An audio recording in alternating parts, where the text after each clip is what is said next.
Number 2 वालों को जो प्रिकॉशंस लेने हैं वो ये हैं कि सबसे पहली चीज़, जो लोग एजुकेशन में हैं बहुत ज़्यादा जल्दी में एग्ज़ाम ना दें। बहुत सूझ-बूझ के साथ, बहुत समझ के साथ एग्ज़ाम्स की तैयारी करें। जैसे स्टूडेंट्स हैं, बच्चे हैं, तो इनके लिए बहुत ज़रूरी है कि सूझ-बूझ के साथ पीसफुली एग्ज़ाम को देना है।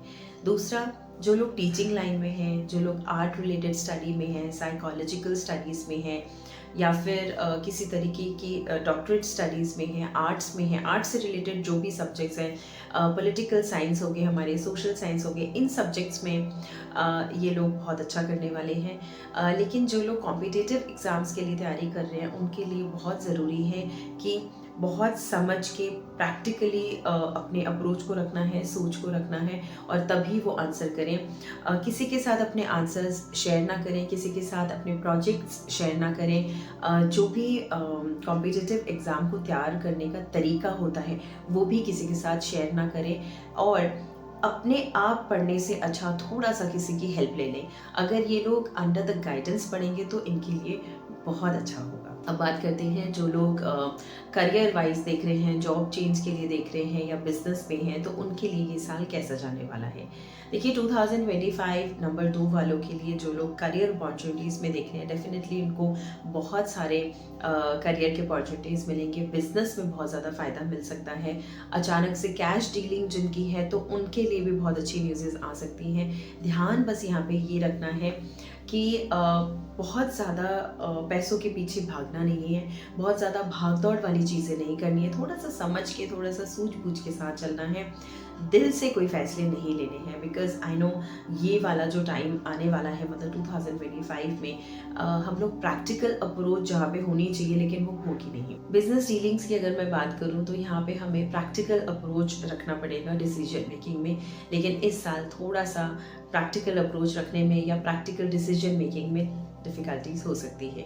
तो यहाँ पे हमें बस ध्यान ये रखना है, दिल से ना सोचें, या किसी भी गलत तरीके को या गलत फ़ैसले को दिल से ना लगाएं, किसी की बातों को दिल से ना लगाएं।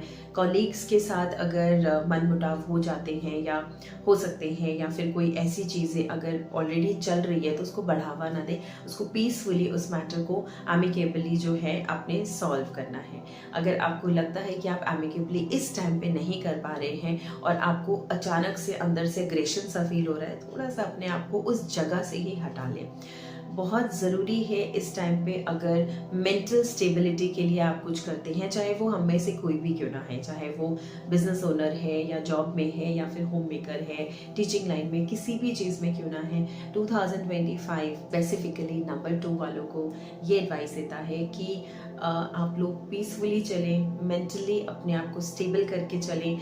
थोड़ा सा योगा, मेडिटेशन, या फिर फिजिकल एक्सरसाइजेस, इन सारी चीज़ों का आपको सहारा लेना पड़ेगा। अगर आप इन चीज़ों में नहीं हैं, तो प्लीज़ आ जाएं, क्योंकि ये जो टाइम है, इस टाइम पे नंबर 2 हो सकता है फ्रीक्वेंट एपिसोड्स हो सकते हैं एंजाइटी के, इरिटेशन के, घर में लड़ाई झगड़े हो सकते हैं, और वो चीज़ें हो सकता है आप ऑफिस में कैरी फॉरवर्ड करें। इनफैक्ट वाइस वर्सा भी हो सकता है कि ऑफिस की चीज़ों को लेकर आप घर पे अपनी चिड़चिड़ाहट निकालें। तो इन चीज़ों से आपको बचना है, क्योंकि ये दोनों ही केसेस में, चाहे आप घर का गुस्सा वहाँ लेकर जा रहे हैं या वहाँ का यहाँ पे लेकर आ रहे हैं, दोनों ही केसेस में आप अपने रिलेशन को ख़राब कर सकते हैं। तो इसीलिए लड़ाई झगड़े से बचना है। अगर आपको लगता है कि आप अपनी बात को ठीक से कह नहीं पा रहे हैं, या इस टाइम पे आप कम्युनिकेशन के लेवल पे नहीं हैं, तो थोड़ा सा अपने आप को आपने टाइम देना है, पीसफुली ही चीज़ों को आपने सॉल्व करना है। अगर आपको लगता है कि आप इस टाइम पे किसी मेडिटेशन या योगा या फिर ऐसे किसी हीलिंग जैसी चीज़ों का सहारा ले सकते हैं, तो ज़रूर लीजिए, क्योंकि यही वो चीज़ है जो इस टाइम पे आपको मेंटल स्टेबिलिटी दे सकता है। साथ ही अगर मैं मैरिज और लव लाइफ की बात करूं, तो मैरिज लाइफ वैसे तो अच्छी चलने वाली है। जो लोग ऑलरेडी मैरिड हैं, उनके लिए मैरिड लाइफ में कोई प्रॉब्लम नहीं आएगी। लेकिन जो लोग मैरिज के लिए देख रहे हैं, इनको थोड़ा सा अपने पार्टनर को लेकर हो सकता है ऐसा लगे कि ये पार्टनर मेरे लिए अच्छे नहीं है, या फिर कुछ ना कुछ आप लोगों के बीच में अगर चल रहा है तो कहीं ना कहीं आपको लगेगा कि नहीं, इनसे ब्रेकअप होना चाहिए। तो यहाँ पे आपको समझदारी ये रखनी है कि अगर आपका रिश्ता ऑलरेडी एक हद तक आगे बढ़ चुका है, जैसे एंगेजमेंट हो चुका है एंड रोका हो चुके हैं किन किन लोगों के, तो फिर ऐसे में थोड़ा सा अपने आप को शांत रखना है और शांति से ही काम लेना है। बहुत जल्दी कोई क्विक डिसीजन ना लें कि नहीं ठीक है ये मेरे लिए सही पार्टनर नहीं है। थोड़ा सा अपने आप को टाइम दें, 2-3 महीना कम से कम जब आप टाइम देंगे तो आपको समझ में आएगा कि ये इंसान आपके लिए सही लाइफ पार्टनर है या नहीं। किसी भी डिसीजन को दिल से नहीं लेना है और किसी भी चीज़ को बहुत ज़्यादा नेगेटिव सोच के साथ नहीं लेना है।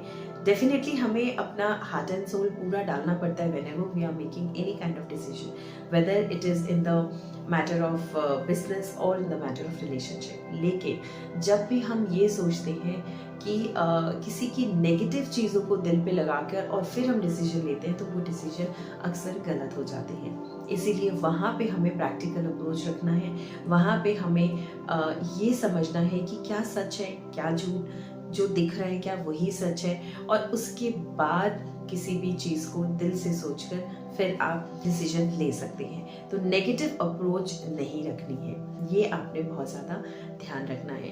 फैमिली लाइफ में बैलेंस बनाने के लिए इट इज़ वेरी इंपॉर्टेंट कि आप कम्युनिकेशन का सहारा लें। हो सकता है कि आप अपने पार्टनर के साथ बाहर घूमने जाएं, इस टाइम पे आप थोड़ा सा अच्छे से मतलब रोमांटिक फील करेंगे। डेफिनेटली आपको ऐसा लगेगा कि पार्टनर आपको कहीं घुमाने लेके जाएं, अगर वो नहीं लेके जाएंगे तो आप ही उनको पुश करके लेके जाओगे। लेकिन किसी भी सूरत में जब भी आप जाएं तो अपने पुराने रंजिशों को बाहर नहीं आने देना है, उसको बहुत एमिकेबली कम्युनिकेशन के साथ आपने उसको सॉल्व करना है। आपने ये नहीं सोचना कि उसने मुझे पहले क्या बोला या मैंने उसको पहले क्या बोला, आपने एमिकेबली सॉल्व करना है। तो जब भी आप किसी चीज़ों का रेजोल्यूशन ढूंढते हैं, इट इज़ वेरी इंपॉर्टेंट। तो जब आप कम्युनिकेट करते हैं, जब आप अपनी बात रखते हैं सामने वाले के सामने, आप ये देख लें कि सामने वाला भी उसी मेंटल स्टेट में हो। तो आपने थोड़ा सा मेंटल बैलेंस बनाकर चलना है, पीस रखना है।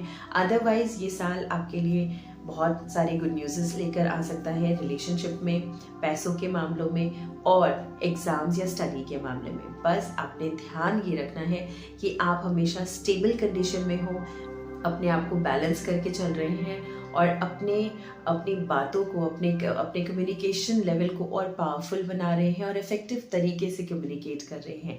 जहाँ पे भी क्विक एक्शन चाहिए वहाँ पे आपको क्विक एक्शन लेना है, जहाँ पे आपको लगता है थोड़ा सा ठहराव की ज़रूरत है वहाँ पे आपको थोड़ा सा ठहराव लाना है। जहाँ तक मैं हेल्थ की बात देख सकती हूँ, हेल्थ आपकी अदरवाइज ठीक है, सिर्फ और सिर्फ आपको मेंटल हेल्थ के टूवर्ड्स काम करना है। जहाँ तक हेल्थ की बात है, हेल्थ में आपको बस ध्यान ये देना है कि आप अपने काम के लिए या अपने बिजनेस के लिए या अपने फैमिली लाइफ को भी मेंटेन करने के लिए ओवर एक्सर्ट ना करें। ओवर एक्सर्ट आप जब भी करेंगे तो अपने आप को थकाएंगे, मेंटली भी और फिजिकली भी, और फिर आप अपने फैमिली को बैलेंस करने की जगह इम्बैलेंस कर देंगे। तो ओवर एक्सर्ट नहीं करना है। जहाँ पे आप थक रहे हैं वहाँ पे थोड़ा सा बैठ के आप आराम कर लें, आप अपने आप को थोड़ा सा टाइम दे लें और नर्चरिंग की तरफ आपको बहुत ज़्यादा ध्यान देना है।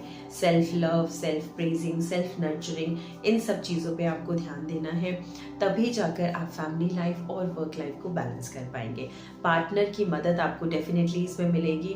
पार्टनर की अगर मदद नहीं भी मिल रही है तो आप उनसे जाके मदद मांग लें एंड डेफिनेटली वो मना नहीं करेंगे।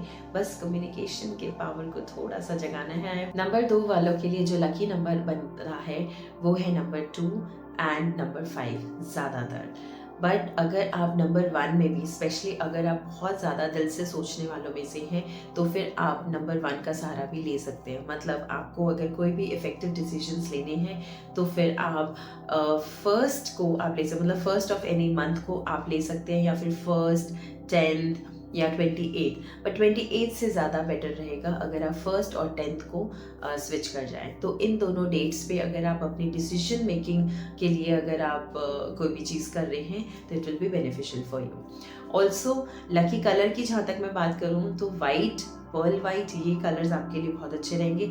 डार्क कलर्स को आपने इस साल अवॉइड करना है। कोई भी ऐसी इफ़ेक्टिव कम्युनिकेशन जब पार्टनर के साथ आपको करनी हो, तो फिर आप वहाँ के लिए आप चुनाव करें north west. North west zone आपके घर का एक ऐसा कॉर्नर है जहाँ पे अगर आप अपने स्पेशली अपने रिलेशनशिप को सुधारने के लिए बात करते हैं या वहाँ पे बैठ के कम्युनिकेशन करते हैं, तो वो प्रॉब्लम्स रिजॉल्व हो जाती हैं। सो आई होप इस वीडियो में आपको अपने 2025 में क्या-क्या करने हैं अपने रिलेशन को सुधारने के लिए या अपने वर्क लाइफ को सुधारने के लिए, आई होप आपको ये समझ में आया हो एंड ये वीडियो आपके लिए यूजफुल रहे। So thank you so much, till then take care, God bless.